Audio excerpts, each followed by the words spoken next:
Amerika at ang huling 48 hours, Pilipinas humanda sa banta ni Trump. Halika, atin itong pag-usapan mga kaibigan. Nagbigay na ng 48-hour ultimatum si US President Donald Trump sa Iran. Ang huling 48 hours, pagpulbos o pagsuko. Ito na ba ang huling 2 araw bago ang tuluyang pagdilim ng mundo? Sa gitna ng ika-4 na linggo ng US-Israeli war laban sa Iran, naglabas ng isang nakakatakot na ultimatum si Donald Trump. Mayroon na lamang 48 hours ang Iran para buksan ang Strait of Hormuz o asahan ang pagpulbos sa kanilang mga power plants. Sinasabi nilang ang misyon ay pa-wind down na, pero ang katotohanan ay mas malapit tayo ngayon sa isang global catastrophe kaysa sa kapayapaan. Nagbigay na ng 48-hour ultimatum si US President Donald Trump sa Iran na atakihin ang power plants nito kung hindi bubuksan ang Strait of Hormuz. Ang Strait of Hormuz ang nagsisilbing daanan ng mga barko, karga ang halos 20% ng langis at gas sa buong mundo. Bakit kailangan manalangin ng bawat Pilipino sa loob na susunod na 24 oras? Sa kanyang pinakabagong Truth Social post, hindi na nagpaligoy-ligoy si Trump kung hahangarin pa rin ng Iran ang 20% ng supply ng langis sa mundo sa Strait of Hormuz o unahin ng Amerika ang pinakamalaking planta ng kuryente sa Iran. Therefore, ang banta ay hindi na lang tungkol sa missile sa dagat kundi ang tuluyang pagpaparalisa sa buong bansa ng Iran. Sa kanyang Truth Social post, uunahin daw targetin ng Amerika ang pinakamalaking planta ng Iran kung haharangin ito o may banta ang pagdaan sa nasabing Sea Channel. Pero hindi basta-basta susuko ang Tehran. Nagbabanta rin sila, walang ititirang energy infrastructure ng US kung aatakihin kami. Sa panig naman ng Tehran, wala raw silang ititirang energy infrastructure sa US kung aatakihin sila nito. Habang ang Japan ay nag-iisip pa lamang kung magpapadala ng puwersa para sa minesweeping, ang presyo ng langis ay parang bombang nag-aabang sumabog. Halos 90% ng langis ng Japan ay doon dumadaan, pero higit sa langis, ang buhay ng tao ay nakataya.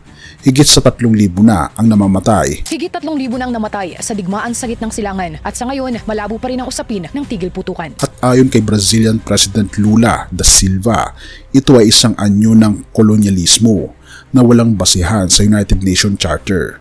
Therefore, ang 48 hours na ito ay hindi lang laban ng Amerika at Iran, ito ay laban ng buong mundo para sa survival. Binatikos din ni Brazilian President Luiz Inácio Lula da Silva ang umano'y kolonyalismo ng Amerika sa Cuba at Venezuela. That is not democratic. In which paragraph, in which article of the United Nations Charter does it say that the president of one country can invade another? In which document in the world is it written? Not even in the Bible. Pero kailangang humanda ng Pilipinas kapag tinamaan ang power plants at energy hubs, ang global supply chain ay babagsak.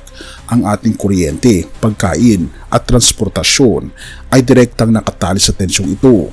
Pero higit sa lahat, ang ating kababayan sa Middle East ay nasa gitna ng crossfire ng dalawang higante.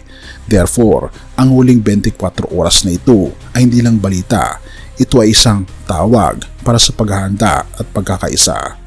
Sa gitna ng mga ultimatum at banta ng pagpulbos, may isang kapangyarihan na mas mataas sa anumang nuclear plant o aircraft carrier. Ang katarungan ng tao ay madalas na may halong galit, pero ang katarungan ng ating Panginoong Diyos ay laging may kalakip na paalala. Mga Gawa 12 verse 5. Kaya nga si Pedro ay iniingatan sa bilangguan, tatapwat ang iglesia ay nananalangin ng buong pagsisikap sa Diyos dahil sa Kanya. Noong ang sitwasyon ay tila wala ng pag-asa at ang hatol ay malapit na, ang panalangin ng marami ang nagpabago sa takbo ng kasaysayan. Ang 48 hours ni Trump ay maaring oras ng pagkawasak, pero ang 48 hours ng pananalangin ng mga Pilipino ay maaring maging oras ng himala. Therefore, huwag tayong tumingin sa lakas ng armas, kundi sa lakas ng ating pananampalataya sa ating Panginoong Diyos. Kaibigan, sa susunod na 48 hours, huwag hayaang lamunin ka ng takot. Lumapit tayo sa ating Panginoon Hesus. Siya ang ating tanging ligtas na kanlungan. Kapag ang mundo ay nagsisimula ng mayanig, isuko natin ang ating bansa at ang ating buong puso at ang ating mga mahal sa buhay sa Kanya. Purihin ang ating Panginoon Diyos at tayo manalangin. Ama naming Diyos na makapangyarihan sa lahat na nasa langit, kami po ay lumalapit sa iyo dahil ikaw ang Panginoon ng kasaysayan. Idinadalangin namin ang kapayapaan sa Middle East o aming Panginoon Diyos.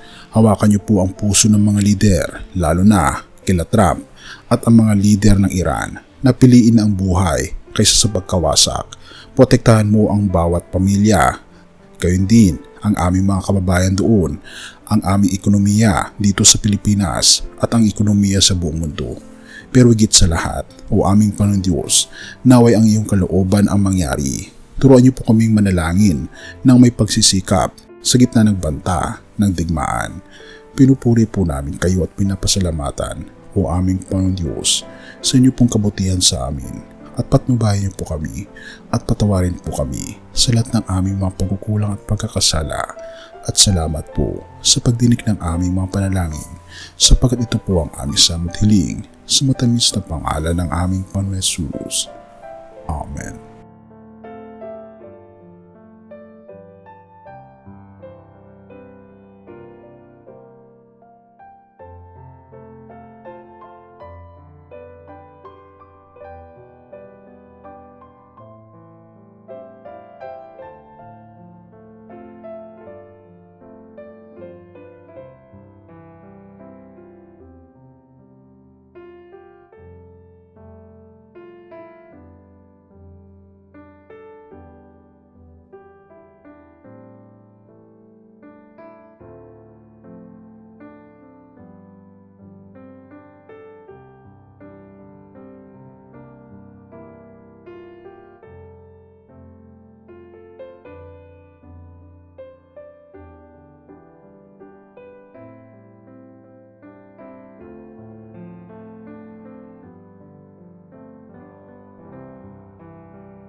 Bago natin ipagpatuloy kaibigan, siya nga pala ang Great Controversy na isa sa mga pinaka-kontrobersyal na libro dahil tumutukoy ito sa mga propesiya sa libro ng Daniel at Revelation na nagaganap na sa panahon natin ngayon bago ang pagdating ng ating Panginoong Diyos ay pinamimigay na namin ng libre sa pamamagitan ng PDF.